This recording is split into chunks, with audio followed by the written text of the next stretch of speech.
Hi, and welcome to the May 1995 edition of Spotlight on UNBC, and welcome to the Pine Pass. I'm on my way to Dawson Creek to interview the only UNBC student to graduate this year who has never taken a course at the Prince George campus. You can see that interview and profiles of some other UNBC graduating students later in the show. Also this month, I'll look at some research activity at UNBC. But coming up next, we'll meet 3 UNBC students who are on their way to Siberia. Those stories and many more are coming up on the May 1995 episode of Spotlight on UNBC.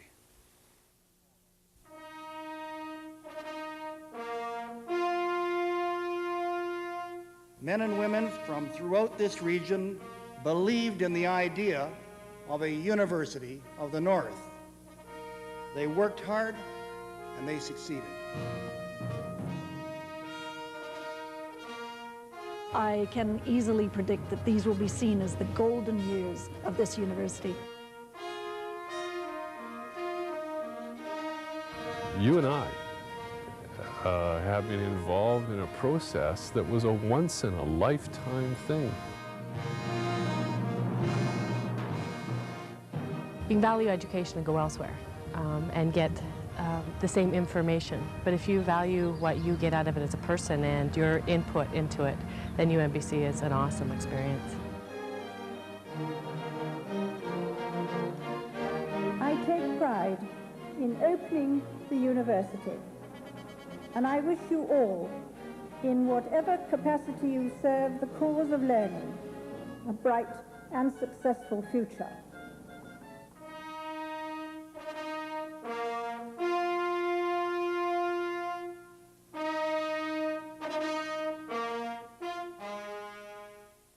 The dismantling of the Soviet Union is easily one of the biggest news events of this generation. Off limits for decades, Russia is now open for academic business, and 3 UNBC graduate students are taking advantage. When they travel to Siberia in June, they'll be the first Canadian university students to ever conduct research in that part of the world. We're going by choice, yeah. We're not being dragged there, yeah. Which is a question of our sanity, maybe, as well. No, I think it's going to be fascinating, like really interesting to go there. Not too many people have been there, and with the collapse of the Soviet Union and Russia recently opening up, we have that opportunity, and to conduct field research there is fairly unique as well at this time. Chris Ghazouly is one of 3 UNBC Political Science students preparing to go to Siberia over the summer. The trip is being made possible by a faculty and student exchange agreement signed by UNBC and Yakut State University in northeastern Siberia. The research visit is also being funded in part by a grant from the Circumpolar Liaison Directorate of the Federal Department of Indian and Northern Affairs. Not only is it are we fulfilling a leadership role in the country, but this particular exchange agreement really affirms what the mandate of the university was set up to do.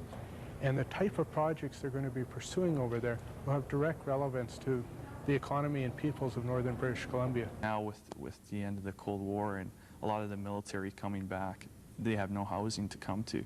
And this is one of the stages in the transition process that could be a very big question of how stable the transition will be if people have housing. And in terms of the Saca Republic in the north, where they stayed in these shanty villages, etc., and no central heating, this is also an issue. And this republic, being endowed with quite a bit of resources, they have the opportunity to develop some infrastructure. That's something that's been lacking as well. It's an opportunity for Canadians, which I think we're missing. The Americans are there, the Germans are there, the Japanese, the South Koreans. This company that I'm doing my research on, they built the international airport as well and have done some work with the university, so they're well in there. And that's one of the chapters of my thesis will involve how they established this deal with this government and the procedures they had to go through. And so I'd like it to kind of be a window for other companies that could look at this and say, well, this is the procedures we're going to have to go to, because it's not normal business contracts that are going on, et cetera. It's a different system you're dealing with. But we definitely have the technology, and they actually have the money to pay foreign companies. And Canada having a specialty in especially northern infrastructure building. We're some of the leaders in the world in telecommunications and infrastructure in terms of construction, roads, etc. So I think we should really get over there. So much has gone on since the collapse of the Soviet Union. It hasn't been documented, and parallels haven't been drawn to other countries in that sense, because it is such a novel. I mean, all the changes that have gone on are so novel since the collapse of the Soviet Union, and no other system in world history has this kind of transition going on within it. So I think it's very unique, and it can offer insights as to not just state building and native state relations in the Soviet Union, but it can lend examples all over. I think in terms of as well, native state relations or state native relations, whichever way you look at it, as prismed through a traditional subsistence activities such as reindeer herding is very novel. Usually people choose education or health or employment equity or you name it. But I think that this field is original, and the site we're going to, the research to be done there will be very unique and offer very unique insights to the rest of the world. The Russian economy is in a pretty deep hole right now, and as it stands, resources are one of the few ways that they can get out of this hole because they don't have very many goods that are competitive on the world market. They're forced to use resources to earn foreign currency for their imports, and basically I want to look at how national policy is changing. Previously everything was done straight from Moscow. Now regions are gaining more control over their resources. I want to see how national policy is changing and how regional policy is adapting to these new circumstances. It has been very uncommon in the past as regions like ourselves to participate in exchange in terms of business opportunities, in terms of research opportunities with Russia. Traditionally it's been centers like Toronto or Montreal that have participated in these kind of exchanges, but they were limited to Moscow. Now, with the opening up of Russia, the most important areas for Russia's future with the West are places like Siberia in the north. And in that sense, we're in a much stronger position to pursue exchange agreements and joint research than centers like Toronto because of our similarities in geography, environment, and peoples, let alone the resources like the lumber industry and mining. In all those facets, all those areas of life, not only do we have the opportunity, but we're in an advantageous position to pursue those compared to other regions in Canada.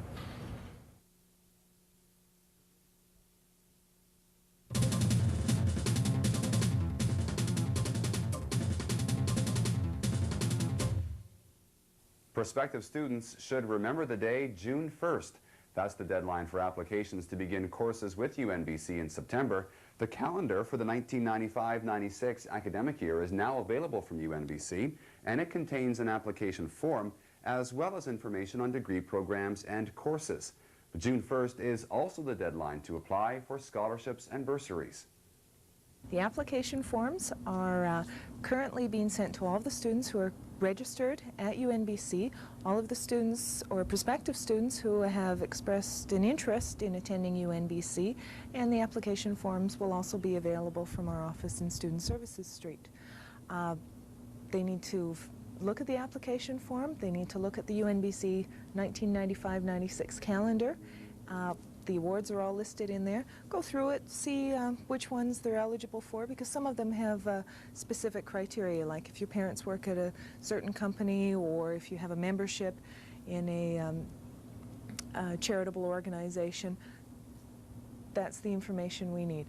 So fill out the application form, attach a resume or curriculum vitae, listing all of your community, extracurricular activities. If you have financial need, let us know about that, and any affiliations, and then get it in by June 1st.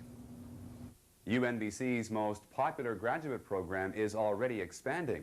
The UNBC Education program will add a major in curriculum and instruction this summer to complement the program in educational counseling, which has been available since last year. Courses will be offered this summer in Prince George, as well as in Terrace and Williams Lake. We've been sensitive and looking for need in the region, but this need has just made itself apparent.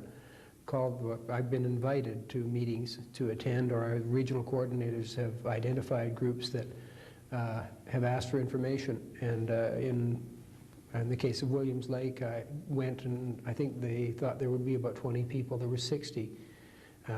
At Terrace, again, they thought they might have 10, and 40 people appeared, and 5 asked to have their name added. They couldn't make it that particular night. And that was just an example. I was recently in Quesnel. They thought there might be 6 or 7 people. There were 30 that attended an information meeting. So it's, the need is there. What this would do is allow them to engage in professional development, to upgrade their skills. Numbers may have graduated 10 years ago or more.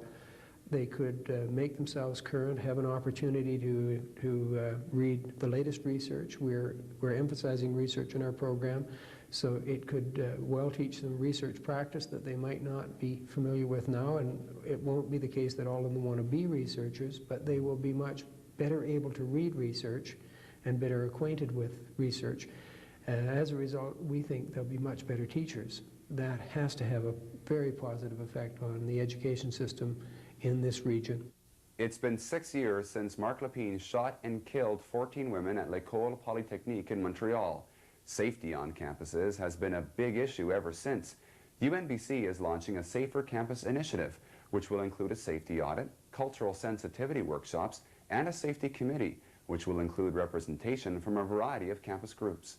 I would like the campus to be a safe place where anyone can come, feel comfortable, sit down, learn, and enjoy their experience here. A campus is only as safe as the people that are there, their level of awareness, and how much they want to participate. If you have people that have their head in the sand, they don't care, then yes, crime will be rampant. But the more people that care, the better educated they are, the more they want to get involved, the better and safer your campus will be. UNBC's Prince George campus is one of the most attractive university campuses in the country. But the first Prince George campus was not exactly an architectural gem. The French-Canadian Club was UNBC's Prince George Teaching Center during the Quick Start program and has gained a place in history as a result. Many of us, many faculty and staff, have very fond memories of the Quick Start program and the French-Canadian Center. Your building was the site where our very first classes were held. UNBC's first Prince George campus, 1992, 1994. Isn't that wonderful? Yeah. Thank you very much. UNBC is now home for a spectacular native art exhibit. Transforming Grizzly Bear Human was commissioned by the BC government for the 1992 World Expo in Seville, Spain. It was recently unveiled at its new permanent home in the UNBC Library building. There's a belief around First Nations people that all things have a spirit or soul. This mask portrays the character of both grizzly bear and human. The grizzly bear has long been treated with respect by the First Nations for its intelligence and strength. Many family legends tell of a time when animals could take off their outer skins and become human, sometimes to become the first ancestors of the lineage. The bear family is particularly singled out for its human-like characteristics. This kinship is manifested in transforming grizzly bear human. As the mask opens to reveal the face within, it captures the moment of transformation between animal and human. O our great Creator, provide us strength. Make us always to allow our eyes to ever behold your purple sunsets. Make our hands respect all things in creation, with ears sharp to heed your command, not to be superior to our brothers and sisters, but to love, respect, and share. And bless the hands that works on everything that is made on this earth. And we should all change our prayers in our own way, respect one another, care for one another, hold hands, and try to live in harmony.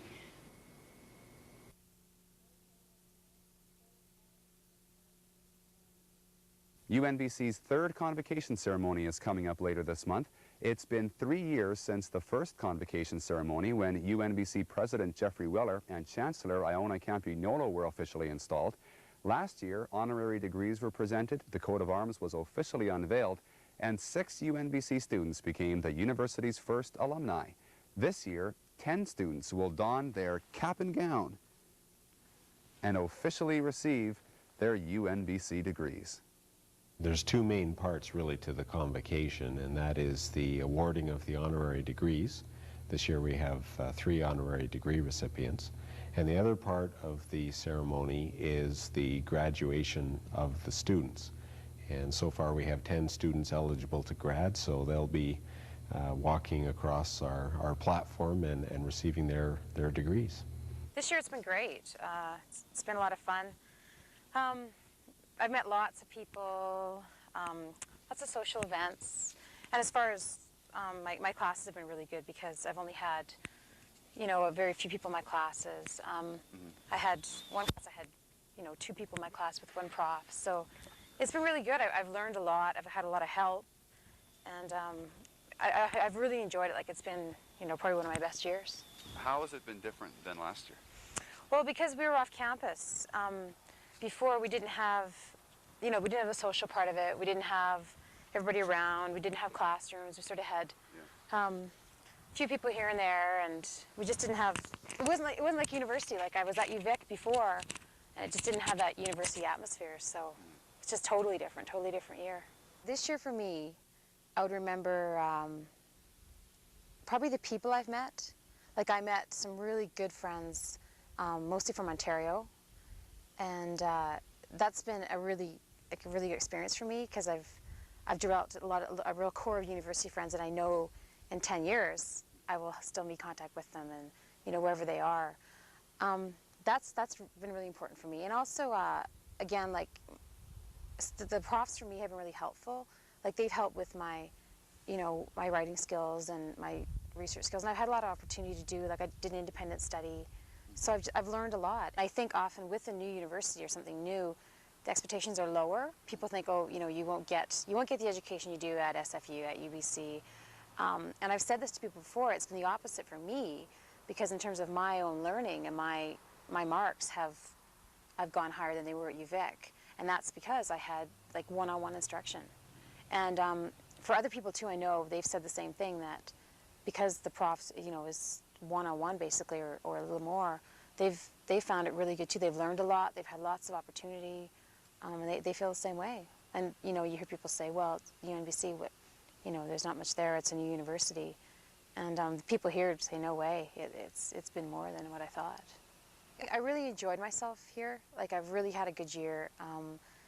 And because of that, it's changed, like, my whole perspective on school. I mean, I was not really an academic, so to speak, when I was in high school. And because of the people and the profs and the experience I've had here, I want to go on and do graduate work. And, you know, I've had a lot of help, and it's sort of given me the confidence to go on.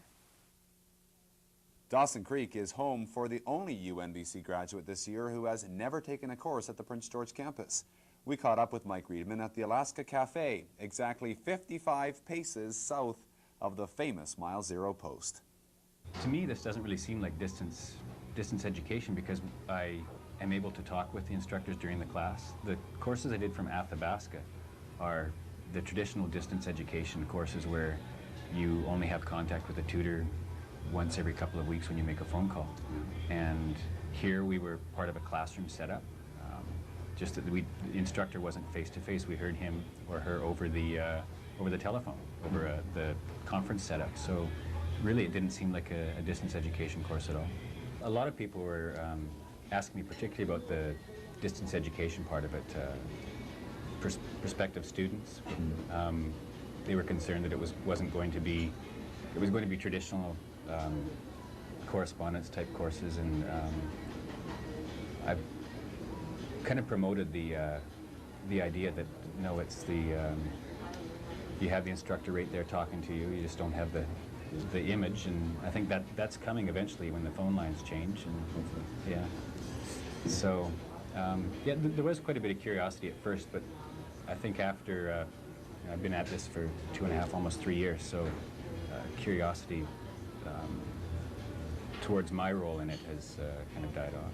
Are you more proud to be a regional student or a student of the UNBC? I think it's a combination. the fact that I haven't been on campus and have been able to finish off the degree, I'm pretty proud of that too, but I think combined with the fact that it's UNBC is fairly significant to me. I talked to you about having the option of graduating either from UNBC or SFU, and at one point it was kind of a money issue because of scholarships, and that is now really a non-issue because I really want to graduate from UNBC. I've been with you now for 3 years, just about 3 years, and the staff that I've been involved with have bent over backwards to be accommodating to the difficulties of doing schooling from the north. And, I'm pleased with that and want to really show my appreciation for it. Speaking of distance learning, Kelly Breen has come to UNBC from a great distance. Although born in Prince George, she grew up in New Brunswick and attended UNB before completing a degree at UNBC. Because UNB is, I believe it's over 200 years old. It's a really established and old university, so it's very fixed. So there wasn't as much flexibility, but size, I think, was the biggest thing. Going from a university that brings in over somewhere between 3,000 and 5,000 undergraduates a year, first-year students, Frosh, to a university of total of 1,500 people. That was a big adjustment. It was really nice. I didn't have any classes that had 300 people in them. The bulk of my classes were, 25 and below, which you can't beat that experience. So there was an advantage to doing it this way. It was a little bit scary. I didn't really know anybody here other than, well, I can't say I didn't know anybody. I did have a few friends that were working out here from UNB that I've known for a few years and things like that. So I wasn't completely isolated and didn't know anybody. But yeah, it was interesting because when you don't have any family or, real friends living right where you are, that's different. So it was exciting. No regrets. I think probably the biggest difference coming from, at least this year from what I know, coming from New Brunswick and living in Prince George, is our winter was a lot better than theirs was. They still have snow, so I'm really glad to be here right now. But no, as for the university life, I think university is always what you make of it. And I think if you really apply yourself and allow yourself to have fun, as well as applying yourself, I think you can make any situation work well. So I don't think there's that big a difference, other than, like I said, class sizes are smaller, and it's very much more personal with everybody. You know everybody. You walk into the registrar's office, they're saying, "Hi, Kelly, how are you today? You're back," or you know what I mean? So everybody knows you on a first name basis, which is really nice. It's more personal that way. But at the same time, I mean, it's smaller, so that's, I think, part of why. I think if they can keep that type of attitude running as the university grows and keep people feeling like they're at home and very welcome, that the university will do really well as it grows. When I first came to school here, I'd never had to read this much before or participate in critical thinking so much, and I think that was a big difference from other places where I had been before. Or either if there was critical thinking going on, it wasn't coming from me, kind of thing. And one thing that I found that I really like about here, and I've noticed a difference from everywhere, and especially coming from a small place like Vanderhoof, where in your high school it's small, everyone knows you, principal knows you, all that kind of thing, is that everyone knows you here too. And because it's so small, everyone knows your class sizes are small, so you feel, confident about speaking out and voicing opinion, even though it might go contrary to what everyone else thinks, and you know that not everyone's going to jump on you or that kind of thing. So I think I'm the only member in my family to have a university degree now, which is kind of unique. Most of my other members in my family have done technical or vocational kind of things, so I never thought of me being a role model or icon for other people, especially people from Vanderhoof and stuff. It seems like the majority of people that I graduated with, or I should say the people I hung out with, a lot of them did go on to school and a lot didn't. But the thing about it just clued into me that I could be a role model from someone. It was about 2 weeks ago, my niece said to her mom, she wasn't doing too hot in school, and her teacher said she was, was lazy and that type of thing, and all of a sudden she just did this complete 360, and now she's going to school, and stays there after class and does her work and stuff. And so her mom took her aside and she's like, "Oh, what are you doing? How come you're doing this? Why the big change?" She goes, "I want to be just like Auntie," she said. I was like, "Oh, well, this is great." I mean, it doesn't mean so much to me that that I'm doing that for other people, but for my niece. Claudette's face is likely familiar to anyone who has taken a tour the past year. She's shown off the Prince George campus to hundreds of prospective students. But if you've taken a tour and the face isn't all that familiar, the red shoes probably are. Now, actually, my younger brother is thinking about going, so I've been really pushing him to go here. I'll take you around. Actually, I'm trying to take him around tonight, and I'll help you fill out all your forms and student loan and do all that kind of thing. And a lot of people that I've been showing around have been alternate ed, or people, adult ed. People are going back trying to get through, even ESL. And I think through showing those people around, that has really opened my eyes up to thinking that there are people out there, because for 5 years of my life I've been hanging around with people who have just been going to school, and it's hard to sometimes to realize that there are other people out there who don't go, and it's those people who I think need to be shown that this is here, like you said, and it's amazing. Like just seeing the buildings and being on campus. I mean, if I wasn't going to school, I think this would definitely be enough to make me think twice about going again. My contribution to Native society and to the world will be the approach that I take to mental health, the approach that I'm going to take it with Native people, and hopefully the information and the research I can gain from Native communities will be able to be used in practical purposes within Native communities, but not only Native communities, but the other communities around the world. I've noticed that there are a fair amount of Natives here going to school already. They're all very intelligent.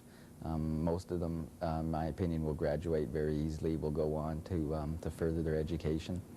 I think that by people seeing me come in, I think it gives them a vicarious experience to go out and do it themselves. I think that they know, because there are situations when it comes up where it's very, very tough to continue school. There are times when it comes up where in final exams and midterm week where people have to struggle to keep up. I think that a lot of times they forget the end product of getting a degree, of getting a good job, of becoming a role model. And I think in this way, I'm becoming a role model. I know a lot of people have told me that they're looking up to me. These people aren't necessarily ones that are going to school, but I know that the other people, sometimes it's tough to see the end, the light at the end of the tunnel, and I know that by seeing me go through, they know that there is an end there. And in myself, this is exactly the same for me. A lot of times I question whether or not I could make it and go through. This is exactly the same for me. It's given me the ability to see that I can continue to go on. I'm hoping that a lot of the other First Nation students see that with some hard work you can make it through, but I'm hoping to influence the Native students that haven't decided to go to post-secondary education yet. The ones that are here, I think, are well on their way to doing it. It's the ones that either haven't decided or have never even thought about going to school. I'd like to influence those people into realizing that you can achieve your goals no matter what they are. And goals have to be set, they have to be achieved, but the first thing is to sit down and decide what you want to do. And hopefully, by people seeing me going to school, hopefully they'll realize that they can go to school as well. This school has all the opportunities anybody ever needs in this world. This place is, to me, is a sanctuary from certain things that you find out in the outer community. I think that people will realize that this is the place to come if you want, in my opinion, the most equal relationship between human beings is found at universities. And I think that if they would like to come into an environment where people aren't going to look at where they're from or the color of their skin or the color of their eyes, they can come here into a community, into a small little community where everybody is basically the same color inside. And everybody works together here. There's no animosity towards people in the school. And I think it's a nice place for people that have been in the society their whole life to come and experience. And I think it might raise their esteem quite a bit to be in a environment that really is only looking at their minds, only looking at their potential, and without any negative aspects to it. I think the positive aspects for the school are overwhelming, and I think my contribution to it will be so that I can become visible, so people can see and know that I've graduated, and not only that, but to continue on in school so that they know that I'm committed to it, not only a 4 or 5 year stint, but in the long haul for 10 to 12 to 15 years. Thanks for watching this edition of Spotlight on UNBC. Next month, highlights from the 1995 convocation ceremony. A quick reminder for prospective UNBC students, 2 deadlines are coming up very soon. The deadline for applications for admission to begin courses with UNBC in September, and the deadline to apply for scholarships and bursaries are both coming up on June 1st. My name is Rob Van Addercombe, and I'll see you again next month.